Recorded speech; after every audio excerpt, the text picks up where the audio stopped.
They need to go and not under arrest under any criminal activity. I'm not shouting. I apologise. Social tension, economic deprivation. It's just dead. It's absolutely dead, and something needs to be done to change it. A community left behind. I've seen the same kind of issues that have not been resolved. Does it matter who you vote for? They're all the same thing.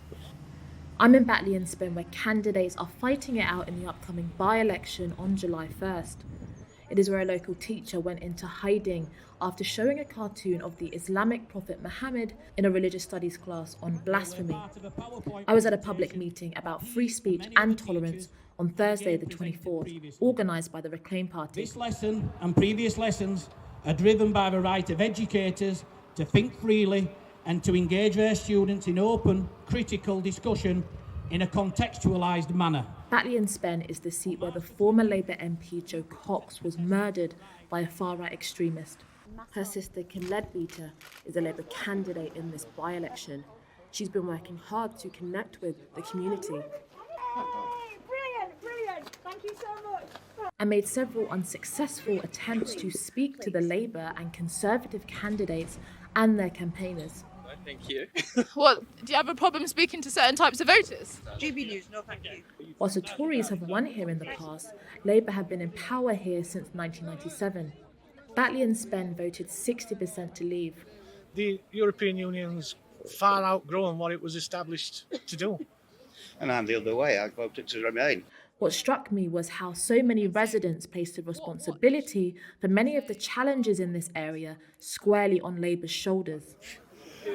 As long as we get Labour out. What do you think? Yeah, pretty much it. I've always voted Labour, but I realistically really think that our views aren't being aired. I've been a voter of Labour in the past, but I've seen the same kind of issues that have not been resolved time after time, and obviously West Yorkshire especially doesn't kind of get the importance that it needs.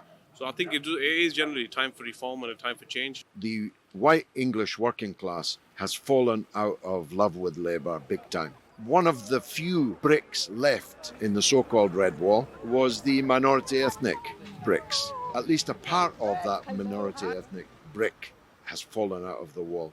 I think where Corbyn was really strong is that he understood that within British Muslim communities, there are salient foreign policy issues. The average British Muslim voter may prioritise what's going on in the Middle East and South Asia. The average white working class voter probably won't. If Labour come third behind me in second place or even first place, it's the end for Keir Starmer. One thing that did unite the people of Batley Spen was the frustration and anger at the lack of investment and economic deterioration. If you look at the roads up and down Batley, they're atrocious. We have no local transport. Look at our bus station. It's an absolute shambles. All the town is full of is takeaway places, and that's it. Notably, the Conservatives have kept their message very simple here. They have sought to quietly benefit from a fracturing Labour Party.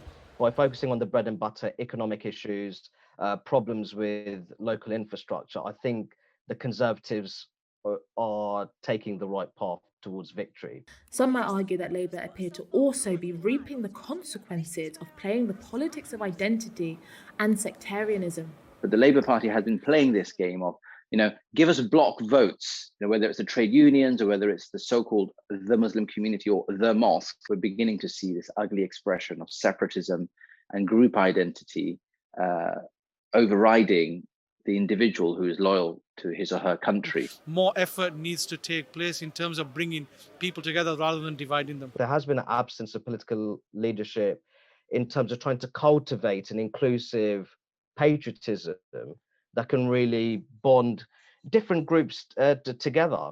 On July 1st, a candidate will be elected, but will it bring the much-needed economic improvement to residents of Batley Spen? In all of this, a teacher is still in hiding.